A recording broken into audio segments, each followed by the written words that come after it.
bem com vocês? Se você precisa analisar os seus livros, né, ou se você quer conhecer um pouquinho mais sobre a teoria da personagem, esse vídeo é para você, tá bom? Então, não sai daí.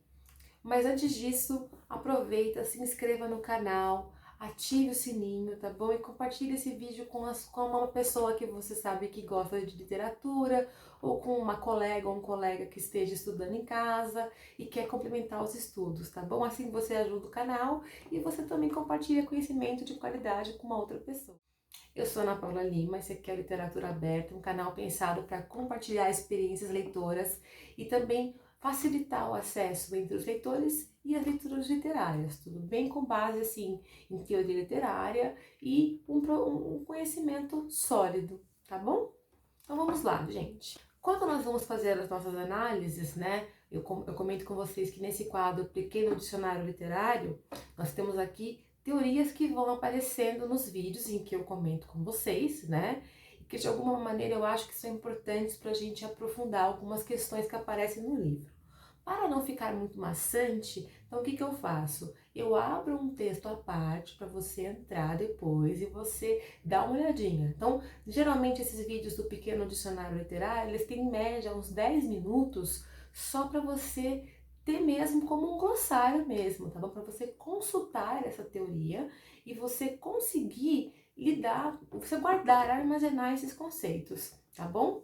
Então, surgiram dois conceitos no livro, talvez você deva conversar com alguém. Então, todo o conceito que está sendo colocado aqui, ele é pensado para elucidar questões que apareceram nesse livro, tá bom? Quando, por exemplo, esse conceito que está aqui nesse vídeo não servir para o próximo livro, por exemplo, aí eu falo para vocês, ó, não, tem que ver esse outro, tá bom? Então vamos lá. Primeira noção que a gente vai usar de personagem é a noção que propõe o Antônio Cândido, tá bom? O Antônio Cândido, ele vai fazer uma relação bem interessante, tá? Inclusive, praticamente em todas as minhas aulas eu uso ele. Mas aí eu conheci depois um outro que chama a personagem da Betty Bright, que tem também umas noções maravilhosas, aí eu complemento as duas, tá bom? Então vamos pegar a primeira noção do Antônio Cândido. O Antônio Cândido, ele é um teórico que gosta bastante da personagem, né? Depois que eu li esse texto dele, que eu percebi, eu fui entendendo mais ou menos o pensamento do Antônio Cândido. O Antônio Cândido vai falar que a personagem é a pessoa não pessoa. O que significa pessoa não pessoa? Ela é uma pessoa porque, na verdade, nós leitores, a gente se afeiçoa tanto às personagens, a gente trata as personagens como se elas fossem de carne e osso, como se elas fossem pessoas. Mas, na verdade, as personagens são palavras, elas são construção. E a gente entra no universo da palavra, né? A gente lê os fragmentos que vão sendo colocados na narrativa, né?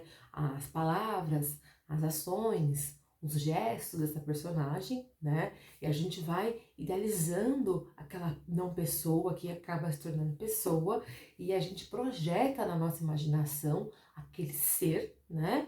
E a gente se envolve demais com ele.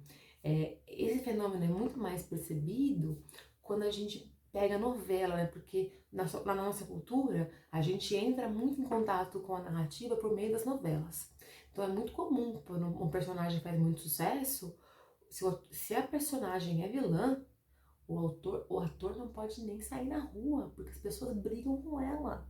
Tamanha é a identificação, ou no caso do fato, né, a repulsa que essa personagem tem, né? Ou então a personagem ela fica inesquecível. É mais comum a gente lembrar das grandes vilãs, né? A gente tem a Carminha e a Nazaré que viraram memes, e são memes muito engraçados até hoje, porque elas foram vilãs profundas.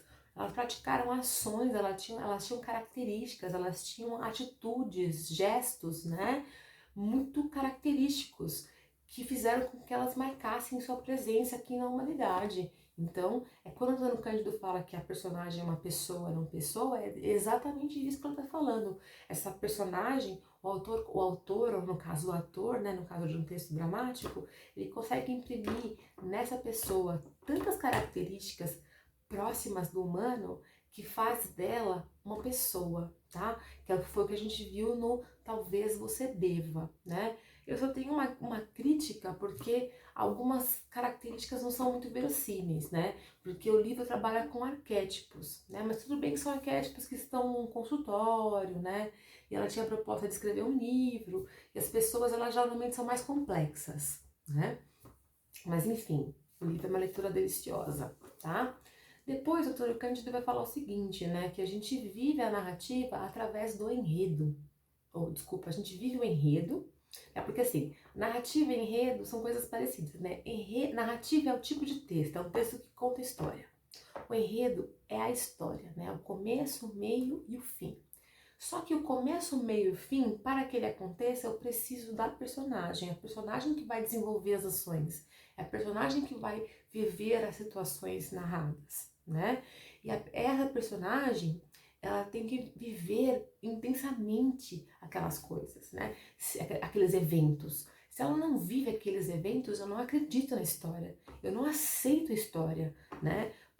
Aquela cena, vamos já que a gente falou da Carminha, né? Embora se você leu o do Eça de Queiroz lá, o livro Primo Basílio, você sabe que aquilo ali tá muito parecido com o Primo Basílio, né? Quando a Nina se vinga da Carminha e ela passa a ser a dona da casa, e a Carminha passa a ser empregada, né?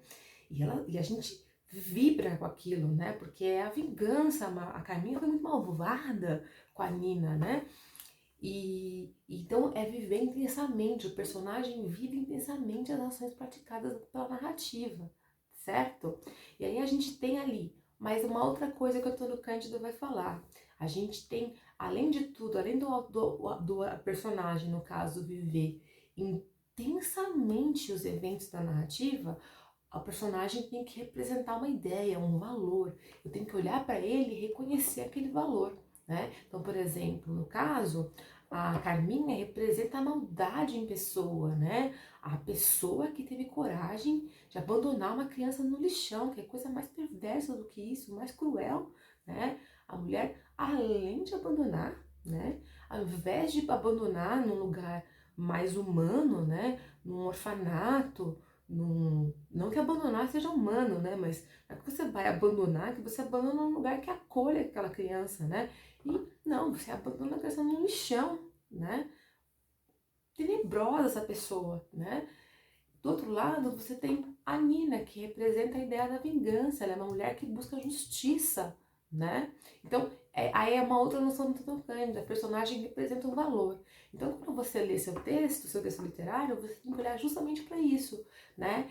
A personagem está vivendo as ações da narrativa, ela está vivendo intensamente o que está acontecendo, né? Sim ou não? Geralmente sim, tá? Os textos, principalmente textos recomendados para o vestibular. Sim. E se ela não está vivendo, tem um motivo, tá bom? Importante por trás disso. Segundo, né? A personagem representa que valor, né? E valor a gente pensa mesmo em substantivo abstrato.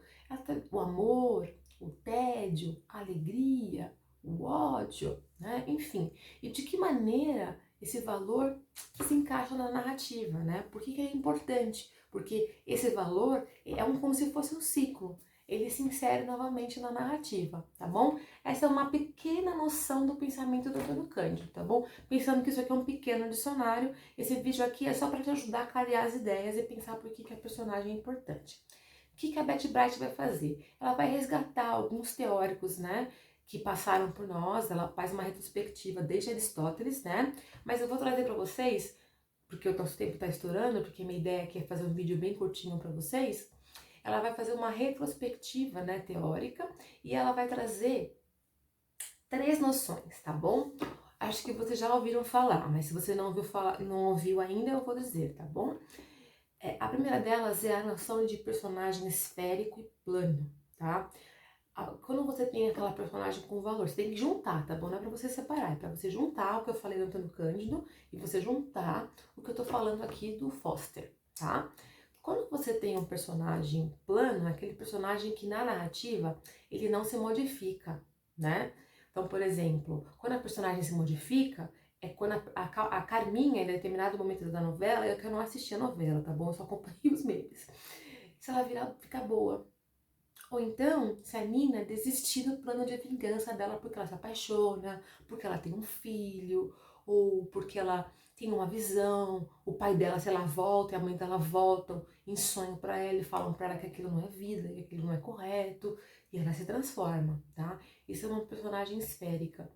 É uma personagem que se transforma. Se isso não ocorre, a personagem ela mantém, tá?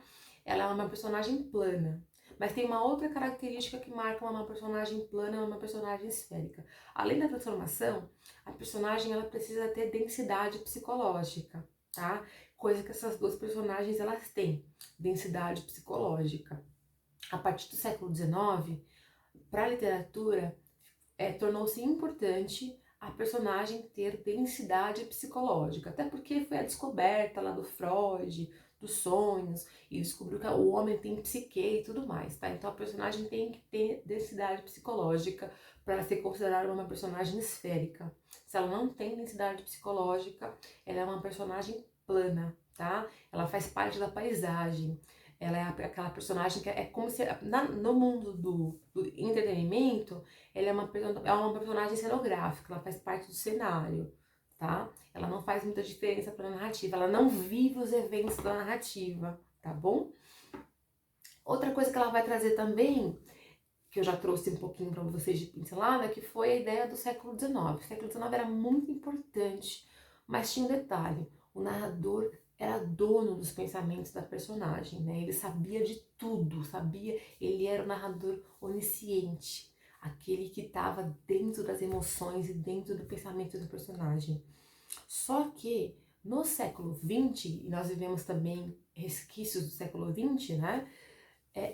Essa noção foi rompida. A noção de onisciência ela foi quebrada, porque os modernos disseram que é impossível você ter onisciência, você ser onisciente, você saber o que se passa dentro de uma pessoa. Inclusive, essa é a grande questão da modernidade, né? Você não sabe o que se passa dentro da cabeça do outro, né? Você não consegue entender, inclusive, o que se passa dentro da sua cabeça, né? Quiçá da cabeça do outro, tá bom? E é isso que a gente vai observar no livro da Lori, talvez você deva conversar com você. Embora as personagens elas tenham bastante densidade, olha que legal, as personagens tenham bastante densidade psicológica, as personagens são personagens do século XX, elas são todas personagens do XXI, desculpa, são todas personagens com densidade, com complexidade, personagens que se transformam, tá bom? Cada uma com a sua proposta, né?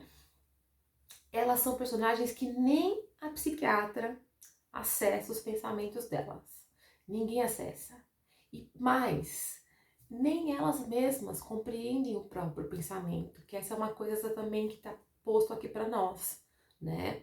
Porque os modernos acreditavam que você conseguia ainda pensar, né?